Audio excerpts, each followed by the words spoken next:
Bismillahirrahmanirrahim. Assalamualaikum warahmatullahi wabarakatuh. Innal hamdalillah nahmaduhu wa nasta'inuhu wa nastaghfiruh wa na'udzu billahi min shururi anfusina wa min sayyiati a'malina. May yahdihillahu fala mudilla lahu wa may yudlil fala hadiya lahu. وأشهد أن لا إله إلا الله وحده لا شريك له وأشهد أن محمدا عبده ورسوله. يا أيها الذين آمنوا اتقوا الله حق تقاته ولا تموتن إلا وأنتم مسلمون. يا أيها الناس اتقوا ربكم الذي خلقكم من نفس واحدة وخلق منها زوجها وبث منهما رجالا كثيرا ونساء. واتقوا الله الذي تساءلون به والأرحام إن الله كان عليكم رقيبا. يا أيها الذين آمنوا اتقوا الله وقولوا قولا سديدا يصلح لكم أعمالكم ويغفر لكم ذنوبكم ومن يطع الله ورسوله فقد فاز فوزا عظيما. أما بعد فإن أصدق الحديث كتاب الله وخير الهدي هدي محمد صلى الله عليه وسلم وشر الأمور محدثاتها وكل محدثة بدعة وكل بدعة ضلالة وكل ضلالة في النار.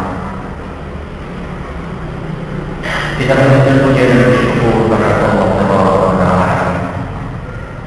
Pada kesempatan pagi berbahagia ini, kita kembali berkekuatan, kesehatan, hidayah serta taufik dari Allah Subhanahu wa taala, sehingga kita bisa kembali menghadiri majelis ilmu yang kita harapkan Allah berkenan untuk melimpahkan kepada kita semua ilmu yang bermanfaat, sehingga bisa kita amalkan sebagai bekal untuk menghadap kepada Allah Subhanahu wa taala. Amin ya rabbal alamin. Salawat dan salam semoga selalu tercurahkan kepada Nabi kita Muhammad sallallahu alaihi wa alihi wasallam, kepada para sahabatnya, keluarganya dan umatnya yang betul-betulnya ini. Kaum muslimin dan kaum muslimat yang kami hormati, merupakan suatu perkembangan yang menggembirakan. Beberapa tahun belakangan ini, kesadaran akan kewajiban untuk berdakwah dengan hikmah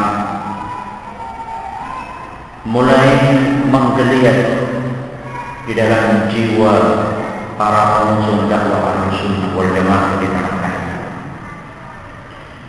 Meskipun masih jauh dari potret yang ideal, namun tetap hal itu adalah merupakan suatu hal yang menggembirakan.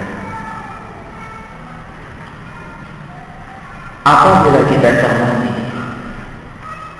praktek hikmah yang ada di lapangan saat ini, lebih banyak bersifat sesuatu yang lahiriah.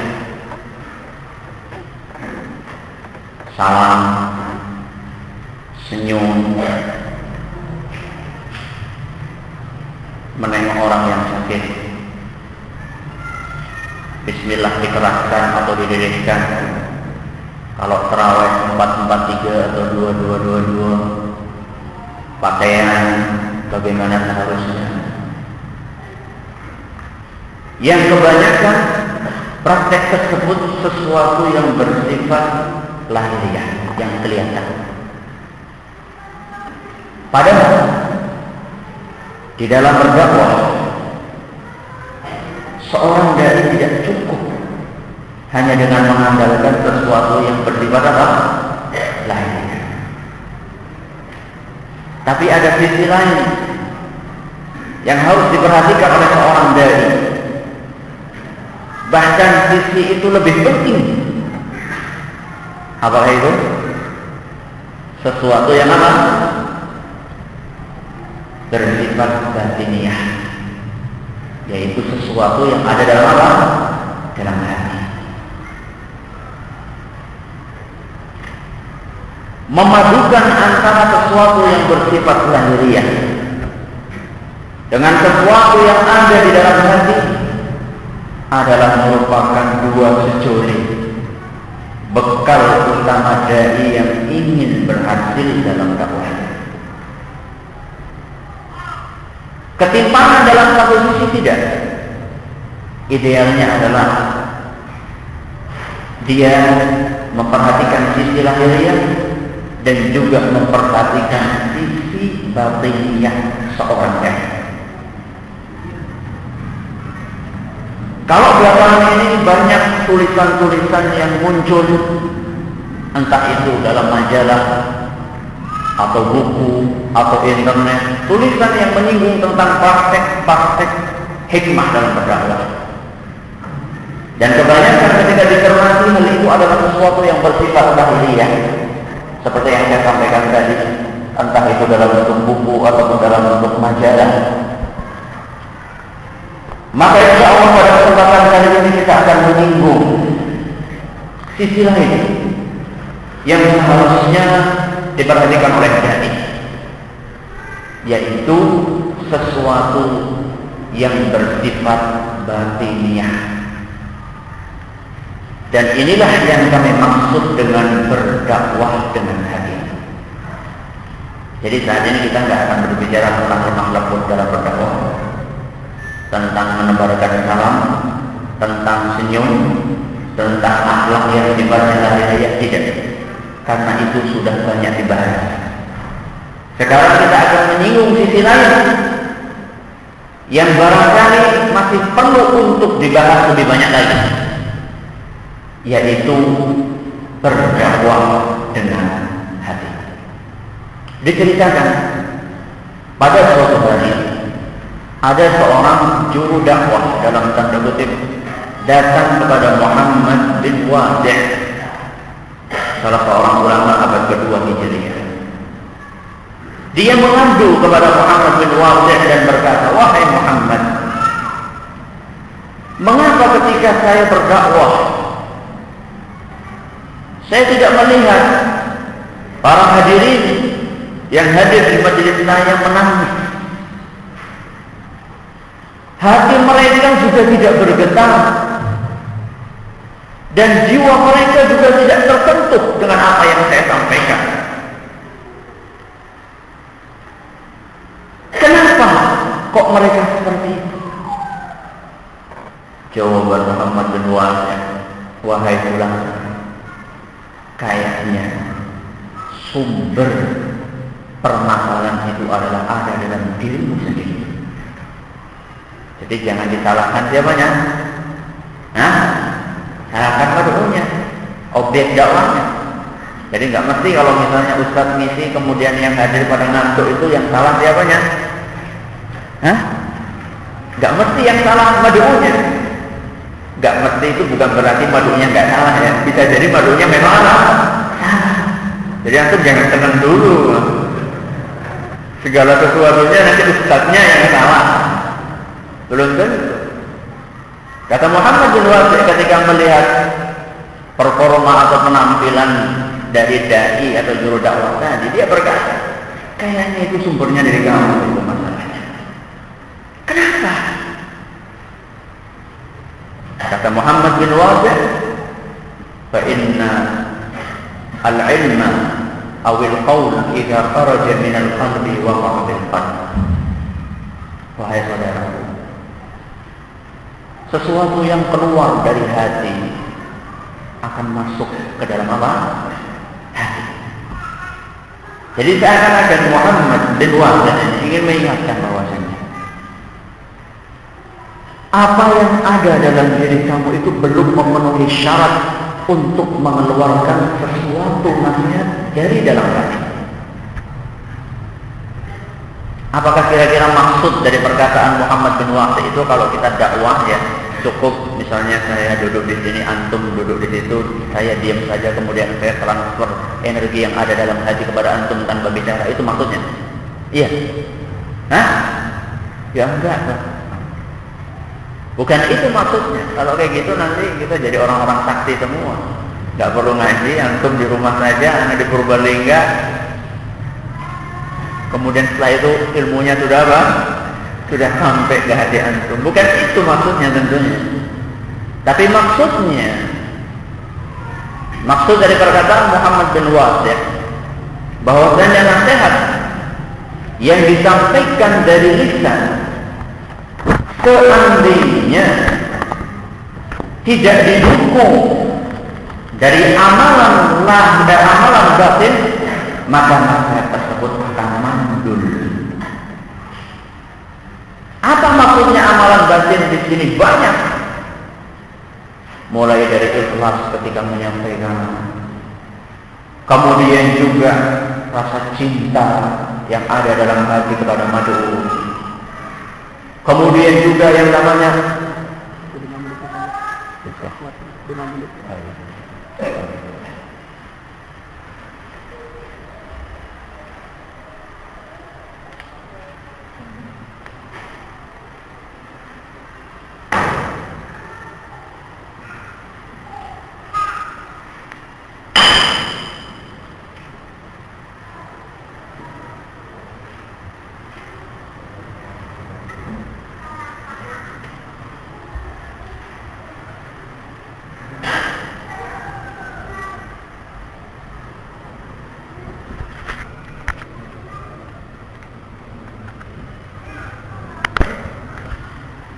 jadi yang kita maksud dengan dakwah dengan hati adalah mengiringi ucapan lisan dengan amalan-amalan hati berupa keikhlasan ketika berdakwah, kemudian juga cinta kepada orang yang didakwahi,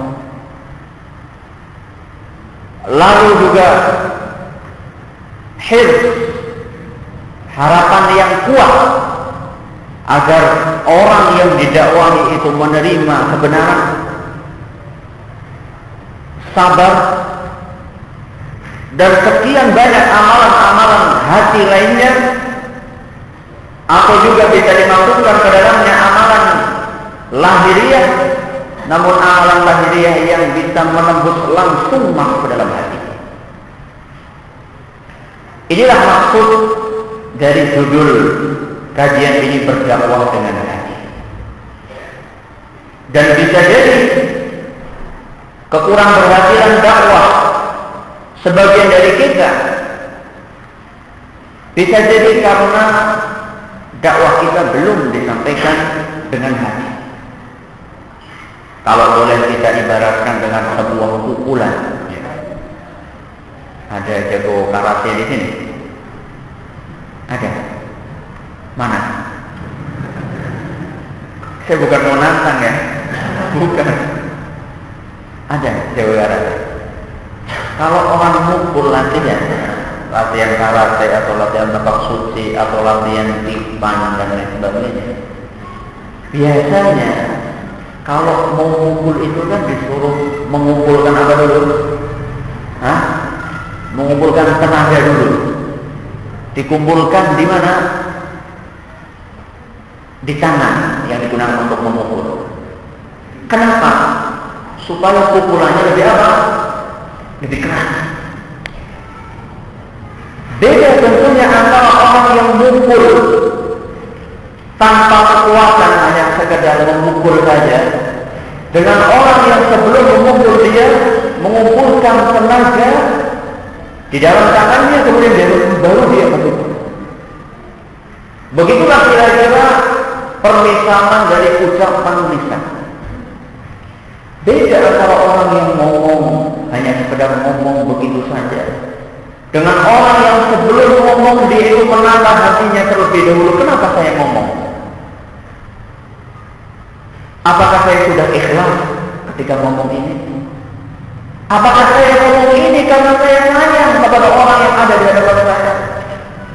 Apakah ketika saya menasihati dia, dalam hati saya itu adalah amalan yang kuat supaya dia mau menerima dakwah saya?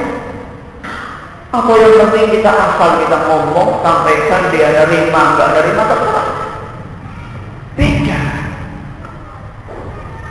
Maka insya Allah pada kesempatan kali ini kita akan menyinggung beberapa amaliyah batin tadi yang diharapkan kita bisa imbang dalam memadukan antara sesuatu yang bersifat lahiriah dengan sesuatu yang ada di dalam hati. Dan perlu diketahui bahwasanya pengajian ini bukan khusus untuk para dai, bukan khusus untuk para ustaz, bukan khusus untuk para ulama, para mubaligh, tidak. Makanya kalau misalnya khusus untuk dai, kenapa diumumkan apa? Diumumkan secara terbuka.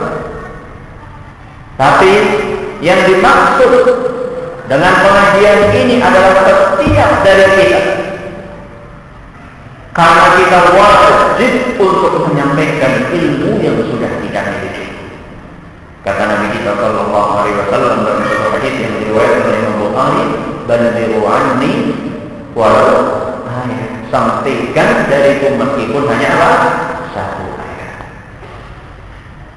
Yang pertama, amalan yang pertama yang bersifat batin adalah ikhlas.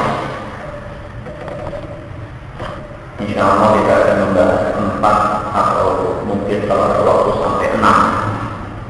Yang pertama adalah keikhlasan. Apakah ikhlas?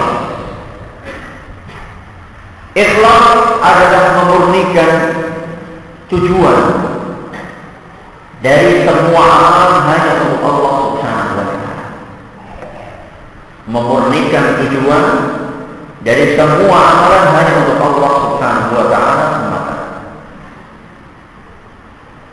Dan kewajiban untuk ikhlas dalam berdakwah terlihat jelas ketika kita menyadari bahwa dakwah adalah merupakan ibadah. Dan setiap ibadah tidak akan diterima oleh Allah Jalla wa Ala kecuali seandainya memenuhi berapa syarat? 2, ikhlas dan apa? Dan mutabaah. Dan dari khusus tentang kewajiban ikhlas untuk berdakwah di antaranya adalah firman Allah Jalla wa Ala dalam Al-Quran surat Yusuf ayat 108. Qul hadhihi sabili ad'u ila Allah. Katakanlah, inilah jalanku, aku menyeru kepada Allah. Di sini Allah Jalla wa Ala menjelaskan bahwasanya sifatnya dai adalah dia berdakwah kepada Allah. Dan ini menunjukkan bahwasanya orang yang berdakwah supaya meraup kepentingan duniawi, dia belum berdakwah kepada Allah, tapi dia berdakwah kepada kepentingan duniawi dia. Ini dalil dari Al-Quran. Adapun dalil dari hadis Nabi Sallallahu Alaihi Wasallam banyak sekali. Di antaranya hadis yang didahului dengan sebuah kisah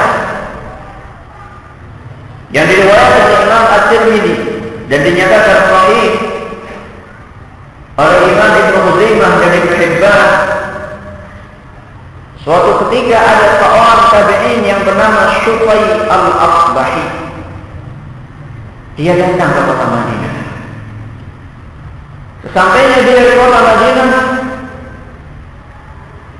dia dihadapkan dengan sekelompok orang, kerumunan orang yang sedang duduk mendengarkan nasihat yang disampaikan oleh seseorang di tengah-tengah mereka. Maka Syufai jadi penasaran dan tanya, siapakah orang ini? Kata orang-orang yang ada di situ, kamu belum tahu, dialah Abu Hurairah. Dialah siapa? Abu Hurairah.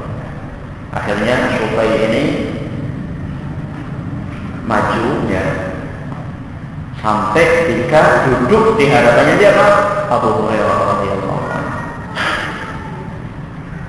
Sesampainya di hadapan Abu Hurairah, dia terus mendengar nasihat yang disampaikannya sampai nasihat yang disampaikan selesai.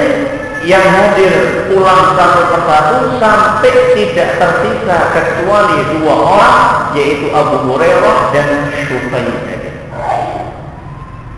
Setelah tidak tersisa di tempat itu kecuali dua orang, Syufai berkata, wahai Abu Hurairah, sampaikanlah kepadaku, kumohon sebuah hadis yang engkau dengar langsung dengan telingamu dari mulut Rasulullah SAW dan engkau pahami betul-betul.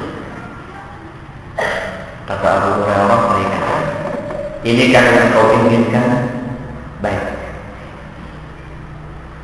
Saya pernah mendengar Rasulullah SAW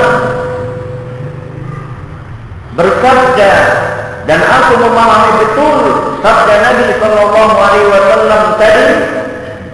Ketika akan menyampaikan hadis itu, Abu Hurairah langsung pingsan. Begitu akan apa? Menyampaikan hadis, Abu Hurairah pingsan. Supaya bingung, waduh, mau ngaji malah gurunya apa? Semangkut kan? Pingsan ini gimana? Akhirnya ditunggu oleh Syufai sampai Abu Hurairah apa? Siuman. Ketika Abu Hurairah siuman, dia kembali berkata, wahai fulan, pada suatu hari aku beserta Rasul SAW berada di suatu rumah. Jadi dalam rumah itu tidak ada orang lain kecuali diriku dan Rasul SAW. Dan saat itu beliau menyampaikan sebuah hadis yang bunyinya, begitu akan menyampaikan hadis tersebut, pingsan. Bangun, mengatakan itu lagi, yang ketiganya akan menyampaikan lagi, pingsan lagi dan agak lama pingsannya. Kalau tadi pingsannya cuma sebentar, ini maksudnya apa? Lama. Baru setelah siuman ketiga kalinya, Abu Hurairah berkata, saya pernah mendengar Rasulullah SAW bersabda, awwalu man tusar'u bihim an-nar yawmal qiyamati thalatha. Orang yang akan masuk ke neraka pertama kali adalah 3 orang. Yang itu insya Allah sudah jamaah sekalian sudah pada mendengar. Siapakah? Orang yang apa? Orang yang berjihad, kemudian orang yang apa? Orang yang rajin bersedekah, kemudian orang yang pintar membaca Al-Quran dan berdakwah.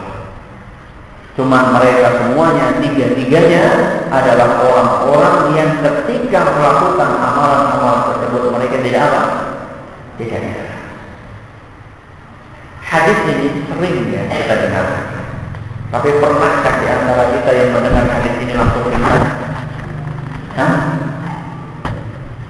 Yang menyampaikan juga nggak pingsan, yang mendengarkan juga nggak pingsan. Bukan berarti kita harus pingsan ya? Bukan. Tapi maksud saya di sini adalah lihatlah bagaimana lembutnya hati para sahabat Nabi Sallallahu Alaihi Wasallam. Tidak seperti kita. Hati kita keras, kotor, sehingga kita mendengar hadis Nabi Sallallahu Alaihi Wasallam yang mengakibatkan Abu Hurairah pingsan 3 kali. Kita mendengarkannya seperti sesuatu yang masuk dari telinga kanan keluar dari telinga kiri. Itulah bedanya antara kita dengan mereka. Itu masalah ikhlas dan dakwah. Dan kewajiban untuk menjaga keikhlasan dalam berdakwah perlu kita jaga sejak sebelum kita berdakwah, saat kita berdakwah, dan juga setelah selesai kita berdakwah. Kita diperintahkan untuk terus mengawal niat ini ketika berdakwah. Dicontohkan atau dikisahkan Syekh Al-Albani rahimahullah ta'ala pada suatu hari Beliau didatangi oleh seorang dari negeri Bangladesh. Orang tersebut datang ke Syekh dan berkata, wahai Syekh, kami dari Ahlus Sunnah di Bangladesh ingin mengundang Anda untuk berdakwah di sana selama 3 hari 3 malam. Dan insya Allah kita prediksikan yang akan datang jutaan orang. Karena saat itu Syekh Al-Albani sudah apa? Sudah terkenal seantero dunia. Apa jawaban Syekh? Maaf, saya nggak bisa. Saya nggak bisa. Syekh, yang hadir banyak Syekh, manfaatnya besar. Saya nggak bisa. Terus itu. Akhirnya sudah saya recording aja, nggak usah 3 hari. Berapa hari? 2 hari. Nggak bisa. 2 hari aja Syekh. Nggak bisa. Sudah diskon saya terakhir 1 hari ke rumah. Gimana Syekh? Gak bisa. Akhirnya setelah lobbynya gagal, dia pergi. Saat itu Syekh Al-Albani ditemani oleh salah seorang muridnya. Kebetulan mereka ketemu di Mekah, di penginapan Syekh. Setelah orang tadi pergi, muridnya bertanya, Syekh, kenapa kau gak mau? Bukankah masalahnya besar? Yang hadir itu jutaan orang. Dan betapa banyak orang yang akan mendapatkan hidayah dengan izin Allah seandainya kau datang ke sana.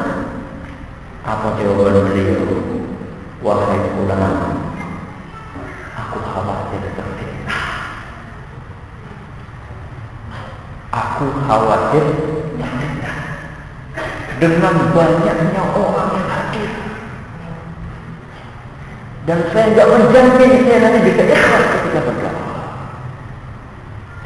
Lihatlah bagaimana beningnya hati para ulama. Jadi mengawal dunia penuh sebelum kita berdakwah, kita berdakwah.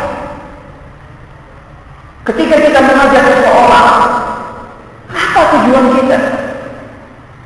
Apakah kita menginginkan sesuatu hal duniawi yang akan kita keruk dari diri orang tersebut, atau kita memang betul-betul menginginkan agar orang tersebut taat kepada Allah Subhanahu. Dan kewajiban untuk mengawal dia bukan hanya sebelum, tapi juga ketika berdakwah.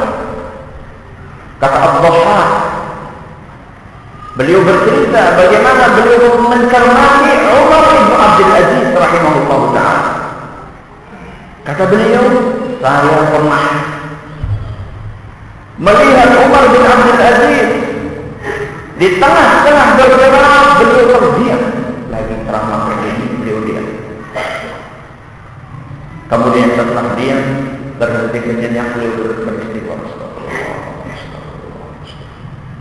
Terus beliau melanjutkan. Nanti kadang-kadang seperti itu lagi. Tengah-tengah berbicara, beliau tengah-tengah menyampaikan nasihat. Beliau berhenti, terdiam sejenak, menunggu, kemudian beliau beristighfar lagi. Dan itu dipahami oleh orang-orang yang hadir saat itu bahwasannya Umar itu berhenti ketika dia merasa khawatir dengan banyaknya orang yang hadir saat itu menyelinap perasaan ujub di dalam hatinya. Dia stop dulu, dia stop hatinya, dia stop ucapannya, kemudian dia tahan lagi hatinya tersebut. Walaupun pertama kali dia mungkin ikhlas, belum tentu sampai akhir dia akan ikhlas. Maka ketika dia merasa hatinya melenceng, dia berhenti sejenak, dia beristighfar memohon kepada Allah Subhanahu wa ta'ala.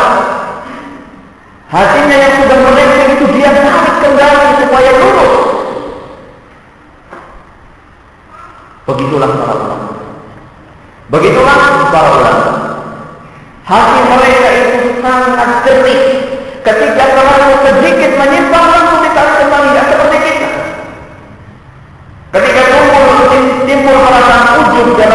kita malah terus kita siram sampai menggurita di dalam hati kita. Na'udzubillah. Begitu pula setelah berdakwah.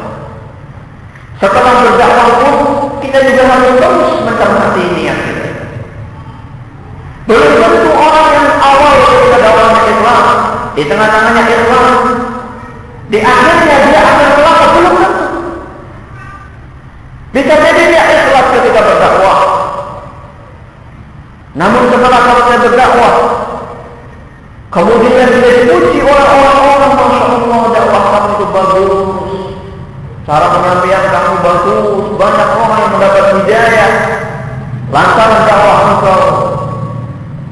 Kemudian timbul perasaan ujub di dalam hati. Inilah kekuatan ikhlas dalam berdakwah.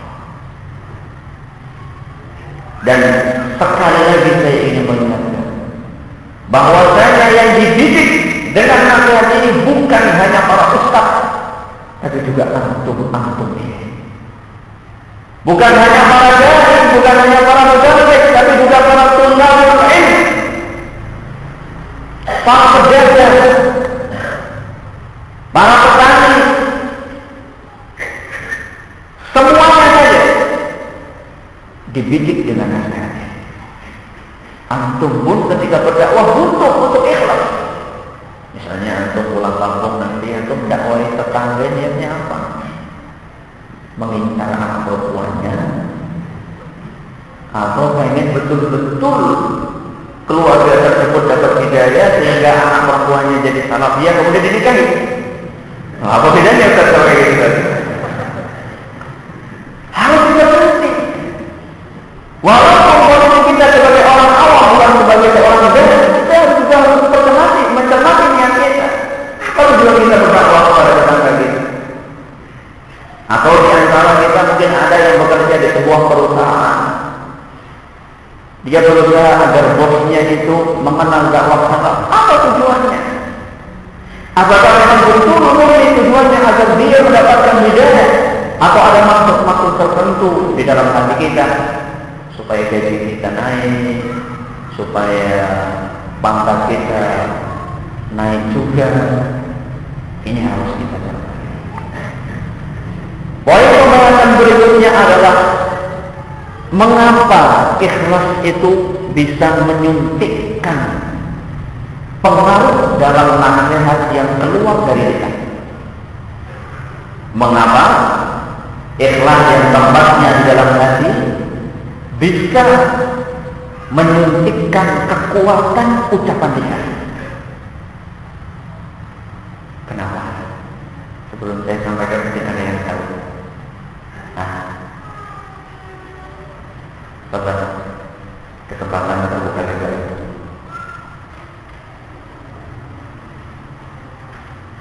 Kok diam semua?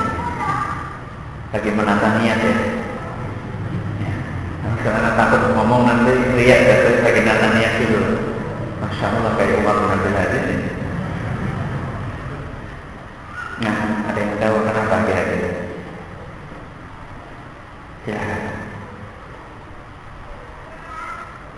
Ya, enggak. Silahkan, enggak masalah.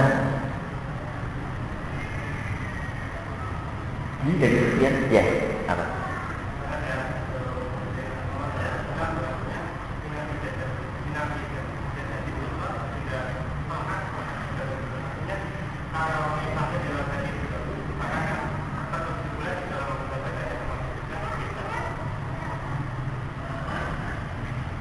Bagus. Ada yang lain?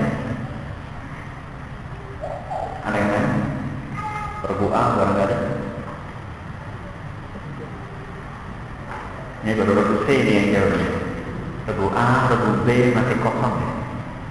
Hah? Sabar. Atau regu C mau menambah nilai? Gak ada ya? Ya.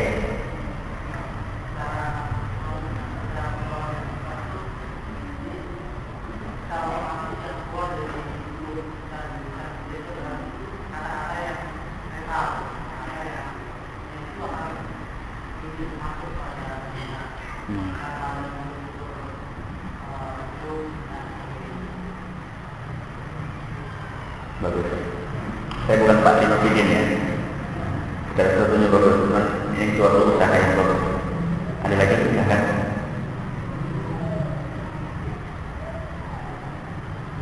Gak ada. Menyerah ini, berdoa ini udah kosong ini. Atau masih kita ada kesempatan nanti ya buat pertanyaan berikutnya. Jawabannya, orang yang ikhlas ketika berdakwah, dakwahnya akan mudah diterima oleh orang yang didakwai. Hati orang yang didakwai itu akan terbuka lebar. Kenapa? Karena orang yang berikhlas ketika berdakwah, sejatinya dia telah melakukan sesuatu yang dicintai oleh Allah atau tidak?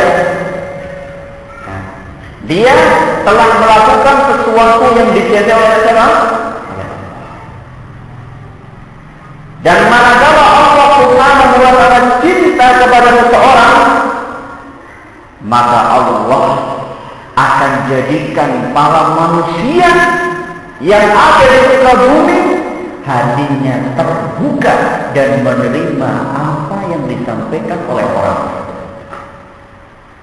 Kalau tidak percaya, lihat hadis yang diriwayatkan oleh Imam Bukhari dan Muslim. Kata Nabi kita Muhammad sallallahu alaihi wasallam, "Idza ahabballahu al-'abda", seandainya Allah mencintai seorang hamba, nada Jibril, "Inna Allah yuhibbu fulanan fa'ahbibhu wa yuhibbuhu Jibril." Ketika Allah mencintai seorang hamba, maka Allah akan memanggil malaikat Jibril dan berkata, "Wahai Jibril, sesungguhnya Allah mencintai fulan, maka cintailah dia." Kemudian Jibril pun mencintai orang tersebut. Fayunadi Jibril fi ahli as-sama'i, "Inna Allah yuhibbu fulanan fa'ahibbuhu wa yuhibbuhu ahli as-sama'." Kemudian malaikat Jibril memanggil penghuni langit. Dan beliau berkata, "Wahai para penghuni langit, sesungguhnya Allah Subhanahu wa ta'ala mencintai fulan, maka cintailah orang tersebut." Maka kemudian seluruh penghuni langit mencintai orang tadi. Belum cukup. Tsumma yudha'u lahul qabulu fil ardh. Kemudian orang tersebut Allah jadikan diterima oleh penduduk bumi. Jadi manakala seorang hamba ketika berdakwah, dia senantiasa mengawal niatnya dari pertama ketika berdakwah sampai sudah berdakwah, maka dia telah melakukan sesuatu yang dicintai oleh Allah Jalla wa Ala. Dan manakala Allah Subhanahu wa ta'ala telah mencintai seseorang, maka dia akan memerintahkan malaikat Jibril penghuni langit untuk mencintai orang tersebut, dan Allah jadikan hati para penghuni dunia ini terbuka untuk menerima apa yang disampaikan oleh orang tersebut. Pernah suatu ketika ada salah seorang murid Syekh Abdul Aziz Ibnu Baz rahimahullah bertanya, "Syekh, apa sih rahasianya? Orang itu kenapa kok suka dan cinta kepada Allah?" Syekh diam.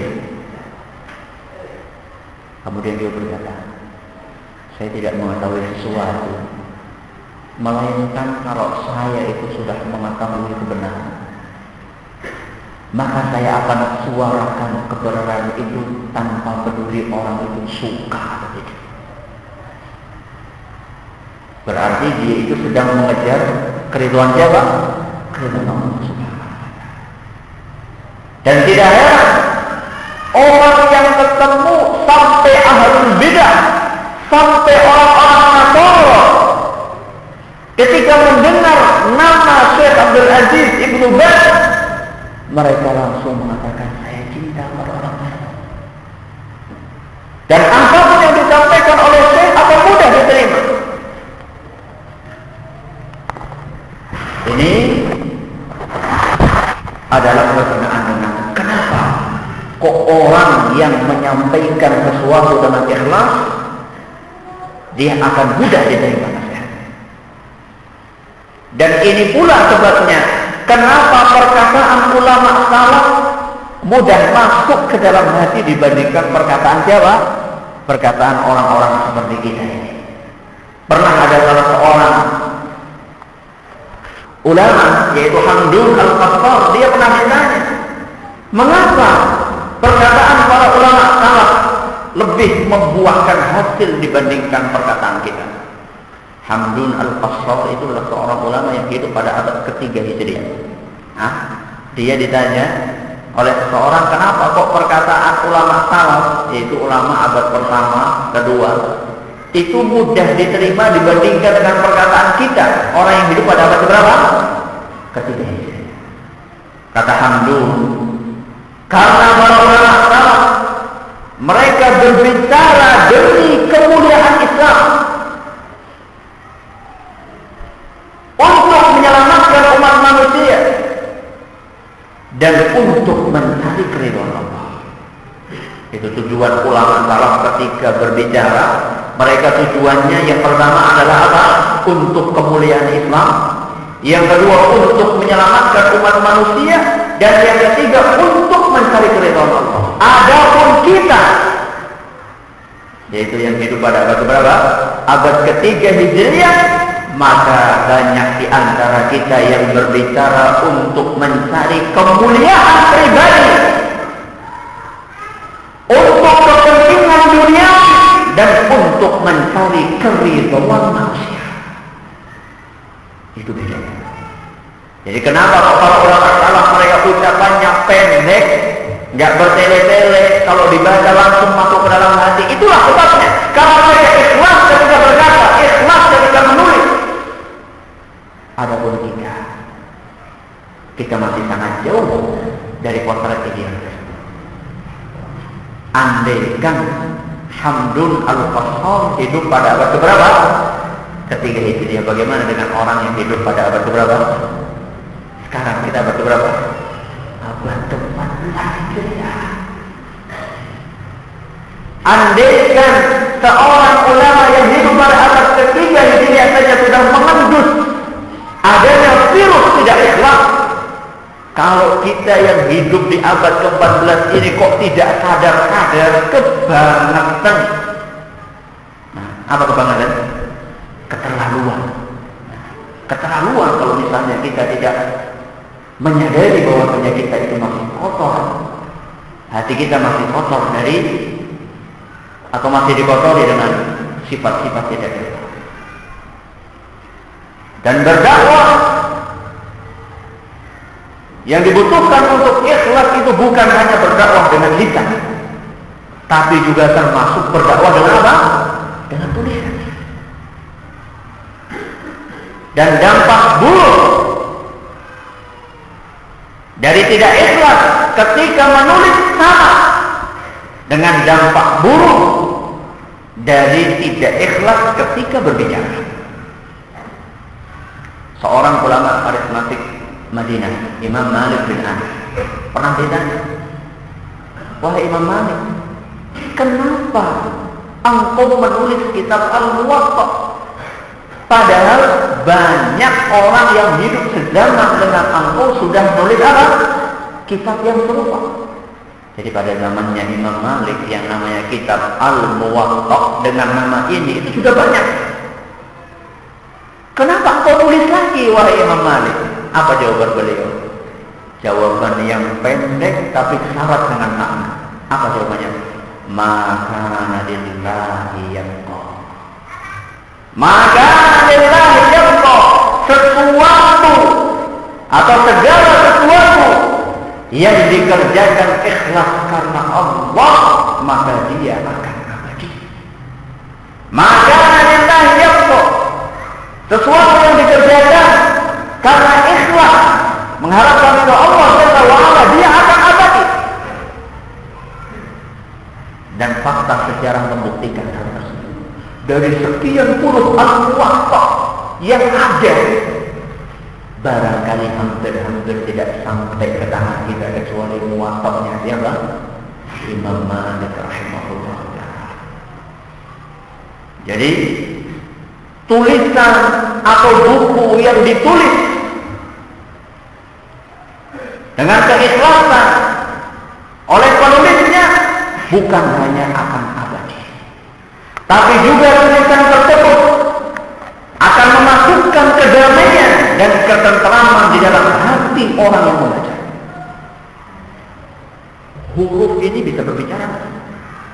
Tulisan ya, huruf ini bisa bicara nggak? Hah? Bisa angkat suara, bisa menurunkan suara, bisa nggak? Nggak bisa.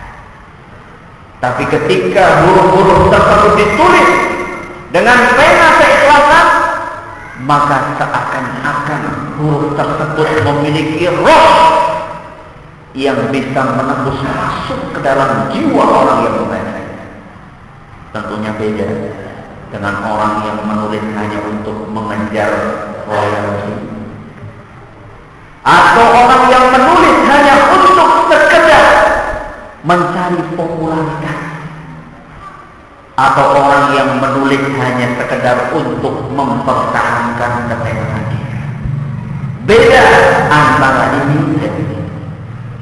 Makanya para ulama kita dulu itu mereka sangat waspada dari tidak ikhlas ketika menulis. Umar bin Abdul Aziz, lagi-lagi Umar bin Abdul Aziz, dia sering suatu ketika dia nulis surat atau nulis nasihat yang akan dikirimkan kepada seseorang.